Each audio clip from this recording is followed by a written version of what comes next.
प्रकाश अपने घर का इकलौता बेटा था जिस पर अपने पूरे परिवार की जिम्मेदारी थी। वो घर खर्च चलाने के लिए एक फैक्ट्री में कम तनख्वाह में काम करता था। प्रकाश के परिवार में उसकी माँ बाबा, पत्नी, बहन और एक बेटा बेटी भी थे। जैसे तैसे गरीबी में उनके घर का गुसर बसर चल रहा था। एक दिन उनके घर के पास नए पड़ोसी रहने आते हैं। लगता है कोई नए पड़ोसी आए। तभी घर के अंदर से बहू बोलती है, बाबूजी अंदर आ जाइए, खाना बनकर तैयार है। आया बहू। कुछ देर बाद वो सबको खाना परोसती है। अपने पड़ोस में जो बंगला खाली है ना, वहाँ कोई बड़ी सी गाड़ी से लोग रहने आए हैं। पड़ोसी होने के नाते हमें उन्हें खाने के लिए पूछना चाहिए। अजी वो अमीर लोग हैं, हम गरीबों के हाथों से रोटी थोड़ी ना खाएंगे, वो भी ऐसी रूखी सूखी रोटी। सभी लोग जैसे तैसे वो रूखी सूखी रोटी खाते हैं, लेकिन जब संध्या खाना खाने बैठती है तो खाना खत्म हो चुका था। अरे खाना तो खत्म हो गया, कोई बात नहीं, पानी पीकर ही सो जाती हूँ। ये क्या भाभी, हम सबको भरपेट खाना खिलाकर आप खुद खाली पेट सो जाती हैं। हम सब भूखे ना रहे इसलिए आप खुद ही भूखी रह जाती हैं। हम अपनी गरीबी के कारण तुझे ढंग से खाना तक नहीं दे पाते बहू। ऐसी बात नहीं है माँ जी, और वैसे भी आप सब मुझसे इतना प्यार करते हैं, तो खाना आप लोग खाओ या मैं खाऊं, क्या ही फर्क पड़ता है। अपनी बहू की बातें सुन सास की आंखें नम हो जाती हैं। संध्या बहुत ही अच्छी थी, वो अपने परिवार की आर्थिक तंगी अच्छे से समझती थी। ऐसे ही कुछ समय बीत जाता है। एक रोज, सुनिए ना, घर में ना तो राशन है और ना ही सब्जी, अब खाने में क्या बनाऊं, माँ जी की दवाई भी लानी है। ये सुनकर प्रकाश अपनी जेब में हाथ डालता है तो एक फटा पुराना 100 रुपए का नोट निकलता है। अभी इसी से काम चला लो। ठीक है जी। वो बाजार जाती है जहाँ अपनी सास की दवाई लेने के बाद थोड़े से पैसे बचे हैं, इसी से सब्जी ले लेती हूँ। भैया 1 किलो बैंगन देना। जैसे ही वो सब्जी वाला उसे सब्जी देता है तो संध्या उसे 30 रुपए देती है, तो वो सब्जी वाला उसकी खूब बेइज्जती करता है। तेरा दिमाग खराब हो गया क्या? ये इतने से पैसे, इसके 80 रुपए हुए हैं। लेकिन अभी तो आप आवाज लगा रहे थे ना 30-30 रुपए। अरे वो तो मैं 30 रुपए की मिर्च के लिए आवाज लगा रहा था, चल जाए यहाँ से। ये कहकर वो सब्जी वाला उसे जोरदार धक्का मारता है। वो गिरने वाली थी कि तभी पीछे से एक अमीर औरत उसे थाम लेती है। आप ठीक तो है ना? अरे संध्या तुम? पूर्वी तू? कैसी है तू? तुझे देखे हुए बरसों हो गए। मैं खुद भी तुझे कितने सालों बाद देख रही हूँ। चल तू मेरे साथ मेरे घर चल, हम दोनों सहेलियां आज मिलकर ढेर सारी बातें करेंगे। पूर्वी उसे अपने साथ गाड़ी में अपने घर ले आती है। उसके बड़े से घर में पहुंचकर संध्या हैरान रह जाती है। पूर्वी, ये तेरा घर है? हाँ, अभी कुछ दिन पहले ही हम यहाँ शिफ्ट हुए। क्यों, क्या हुआ? तेरे बंगले के सामने मेरा ससुराल है। ये भी कैसा इत्तेफाक है ना पूर्वी, एक वक्त पर हम कितनी अच्छी सहेलियां थी और आज हम पड़ोसन हैं।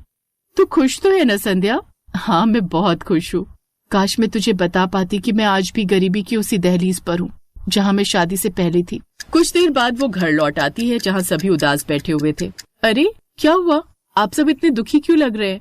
और प्रकाश जी, आप इतनी जल्दी घर लौट आए? हम गरीबों पर ना जाने कब तक भगवान दुखों का ढेर लगाता रहेगा। बहू प्रकाश को उसके काम से निकाल दिया है उसके मालिक ने। क्या? हे भगवान, ये क्या हो गया? घर में तो आटा भी थोड़ा सा ही बचा है। तभी पूर्वी उसके दरवाजे पर आती है। संध्या, संध्या कहाँ है? तू ये देख, मैं तेरे लिए क्या लाई हूँ। अरे ये तो पूर्वी है। वो अंदर आ गई और हम सबको ऐसा खाना खाते हुए देख लिया तो बहुत दुख होगा उसे, इसलिए वो खुद ही जल्दी से दरवाजे पर जाती है और सब्जी पकड़ लेती है। हाँ कहो पूर्वी, वो मैंने अपने पति के लिए शाही पनीर की सब्जी बनाई थी, फिर याद आया तुझे भी ये बड़ी पसंद है, इसलिए तेरे लिए भी ले आई। ओह अच्छा, शुक्रिया। वो दरवाजे से ही सब्जी पकड़ती है और पूर्वी वहाँ से वापस चली जाती है। संध्या वो सब्जी लेकर अंदर आती है। बहू, ये तो अपने सामने वाली पड़ोसन है ना? वो पड़ोसन होने के साथ साथ मेरी बहुत अच्छी सहेली भी है, मेरी बचपन की दोस्त, मेरी पक्की सहेली। अरे वाह, ये तो बहुत ही अच्छी बात है भाभी, आपकी सहेली आपके पड़ोस में जो रहने आ गई। माँ सब्जी दो ना, इसमें से तो बहुत अच्छी खुशबू आ रही है। हाँ बेटी, अभी देती हूँ। संध्या सभी को वो सब्जी परोसती है। आज पहली बार गरीब ससुराल वालों ने इतनी अच्छी सब्जी खाई थी। वो सभी वो सब्जी खाकर बड़े खुश थे। उधर पूर्वी अभी भी संध्या के बारे में सोच रही थी। कुछ तो बात है जो संध्या मुझसे छुपा रही है। आज भी उसने मुझे घर के अंदर आने नहीं दिया और न ही अपने ससुराल वालों से मिलवाया। जरूर कोई बात है जो वो मुझसे छुपा रही है, लेकिन वो मुझे ऐसे नहीं बताएगी। अब मुझे खुद ही उसके घर जाना होगा। अगले दिन वो संध्या के घर जाती है और उनके लिए कुछ गिफ्ट्स भी लेकर जाती है।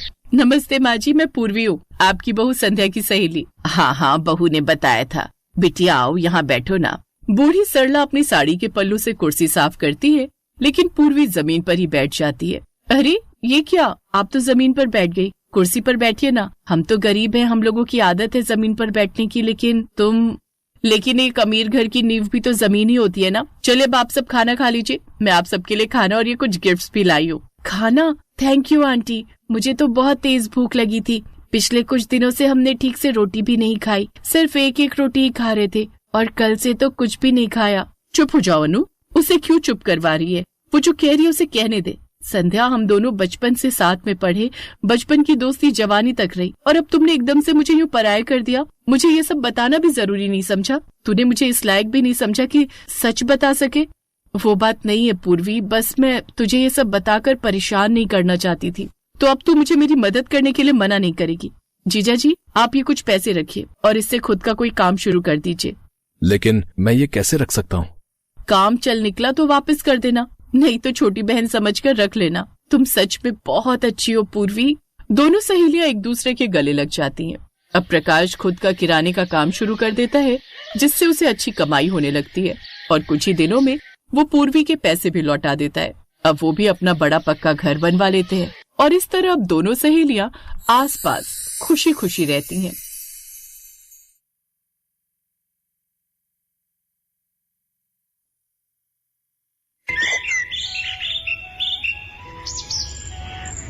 जल्दी खोलना, क्या लाई है आज? वही रोज की तरह आलू की सब्जी और रोटियां।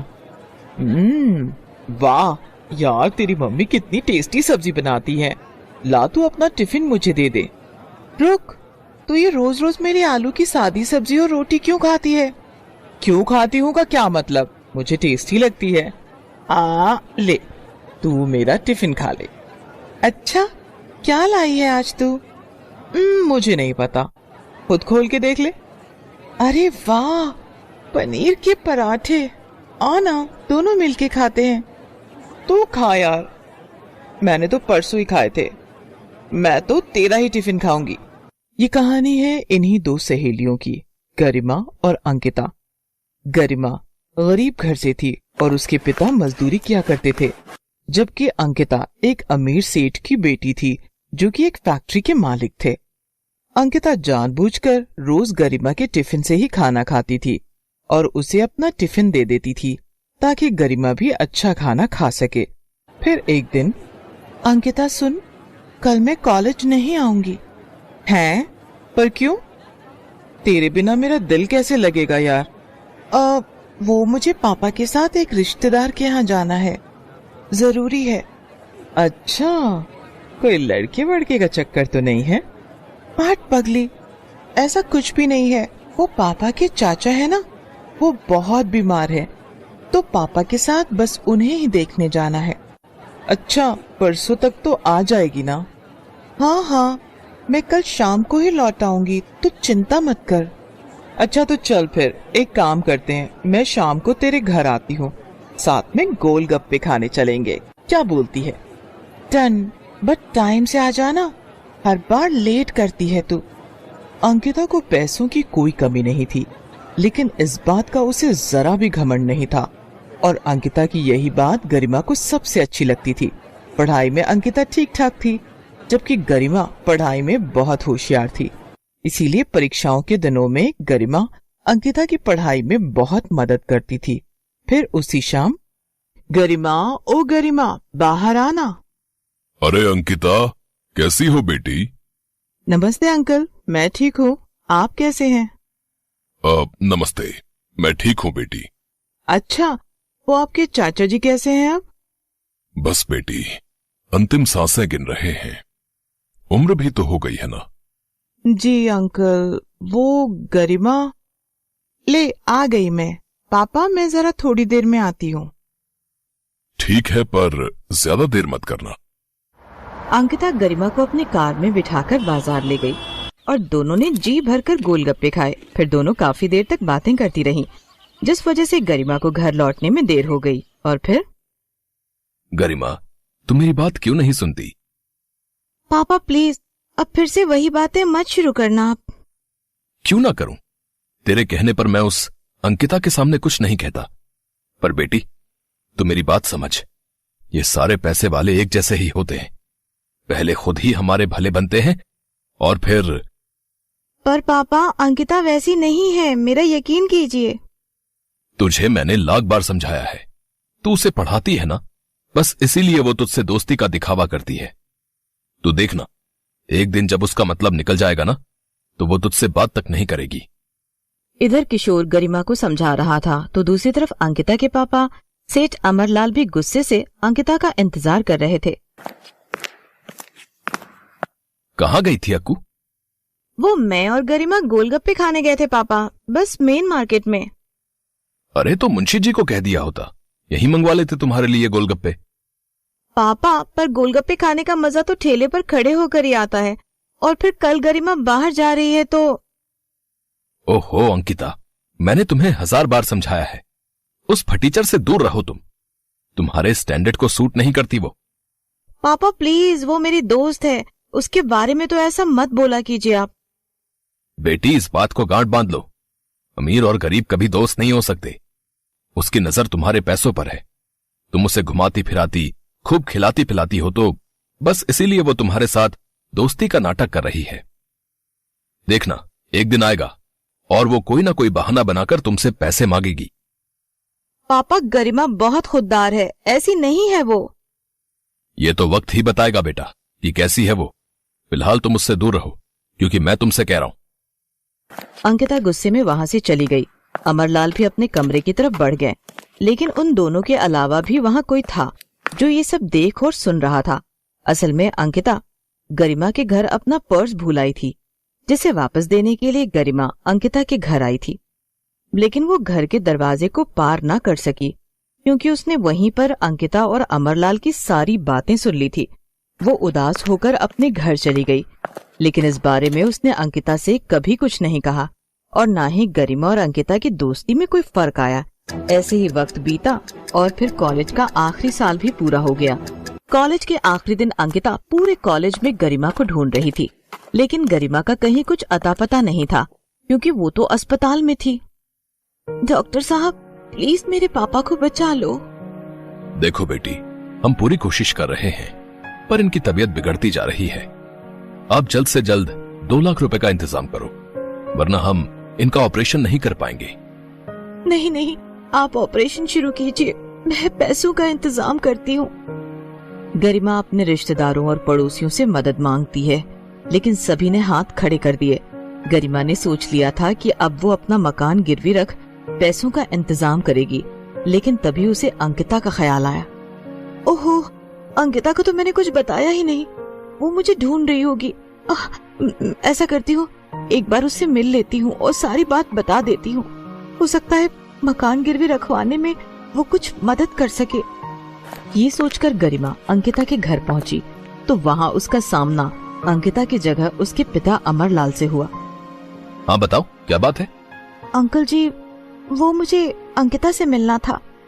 वो अपने मामा के घर चली गई है और अब वो वहीं रहेगी, तो तुम्हें उसे ढूंढने या मिलने की कोशिश करने की कोई जरूरत नहीं, समझी तुम? वो तुमसे कोई वास्ता नहीं रखना चाहती अब से। ये बात सुनकर गरिमा को बहुत बड़ा झटका लगा और उसे अपने पिता की कही बात याद आने लगी। तो उसे पढ़ाती है ना, इसीलिए वो तुझसे दोस्ती का दिखावा करती है। तू देखना, एक दिन जब उसका मतलब निकल जाएगा ना, तो वो तुझसे बात भी नहीं करेगी। गरिमा को लगा कि उसके पापा सही थे। अंकिता ने उसे कभी अपना दोस्त माना ही नहीं था, इसीलिए तो वो उससे बिना कुछ कहे जब मिले ही वहाँ से चली गई। ठीक है अंकिता, तुझे लगता है कि मैं तेरी दोस्ती के लायक नहीं ना, तो अब देखना तू, मैं भी खुद को साबित करके दिखाऊंगी और उसके बाद ही तेरा चेहरा देखूंगी। गरिमा की आंखों में आग थी। उसने ठान लिया था कि अब वो कुछ बनकर ही दिखाएगी। जब उसके पापा ठीक होकर घर वापस आ गए, उसके बाद से ही उसने दिन रात एक कर दिया और पूरी लगन के साथ यूपीएससी की तैयारी में जुट गई। गरिमा ने पहले ही अटेम्प्ट में यूपीएससी क्लियर किया और कुछ ही सालों के अंदर वो एक कलेक्टर बन गई। Jain ma'am. Jai Hind Manish, how are you? I am good ma'am. बताइए, आप मुझसे मिलना चाहते थे? जी हाँ जी, वो कल दौरे पर आपने मेरे टिफिन के पनीर के पराठे खाए थे। आपको वो पराठे बहुत अच्छे लगे थे ना, तो मैंने आज आपका डिनर फिक्स किया है अपने घर पर। Me and my wife will be very happy ma'am, अगर आप आते हैं तो। हाँ, क्यों नहीं, इट्स माय प्लेजर। तो आज की शाम पनीर के पराठों के नाम। ठीक है मैम, शाम को मिलते हैं। लाल बत्ती लगी गाड़ी से गरिमा एसपी मनीष के घर पहुंची। मनीष ने उसे गेट पर रिसीव किया और फिर मनीष ने गरिमा से कहा, ma'am, meet my dear wife Ankita. पूरे 5 सालों के बाद अंकिता और गरिमा एक दूसरे के सामने खड़े थे। दोनों एक दूसरे को देखकर हैरान थे। तभी गरिमा ने मनीष से कहा, sorry Manish, I have to go. मुझे कुछ जरूरी काम याद आ गया। बहुत अर्जेंट है।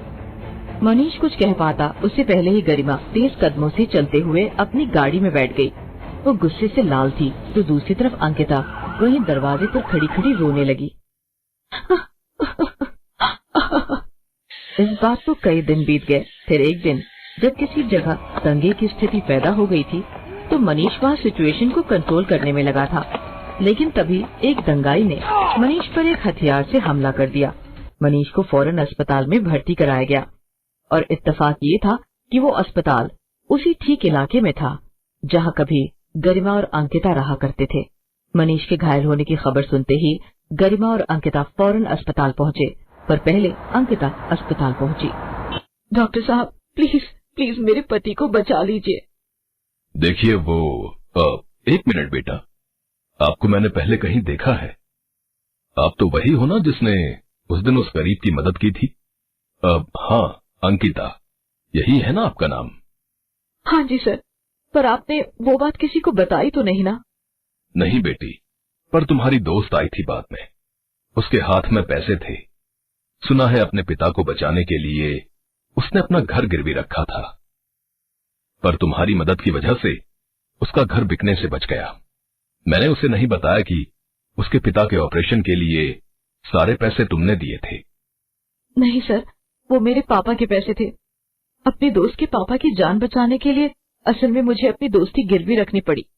पहले अपनी प्यारी दोस्त खो दी, लेकिन अब अपने पति को नहीं खो सकती मैं। प्लीज डॉक्टर साहब, मेरे पति को कुछ नहीं होना चाहिए, वरना मैं नहीं जी पाऊंगी। ये कहकर अंकिता रोने लगी। लेकिन तभी उसके कंधे पर किसी ने हाथ रखा। अंकिता ने पलटकर देखा तो वो गरिमा थी। तेरे साथ भगवान कभी कुछ गलत नहीं कर सकता, क्योंकि हमेशा तू ही सही थी मेरी बहन। गरिमा की बात सुनकर अंकिता फौरन उसके गले लग गई और उन दोनों को देखकर मनीष भी मुस्कुरा दिया, जिसे डॉक्टर साहब ने पहले ही खतरे से बाहर बताया था। Best buddies. Hello friends, thanks for watching this video. अगर आपको ये वीडियो पसंद आया है तो प्लीज लाइक, सब्सक्राइब, कमेंट्स करें इस वीडियो पर और हाँ, शेयर करना भी ना भूलें। और भी मजेदार वीडियो देखने के लिए नीचे दिए गए बेल आइकॉन को दबाएं। देखते रहिए बेस्ट बडीज।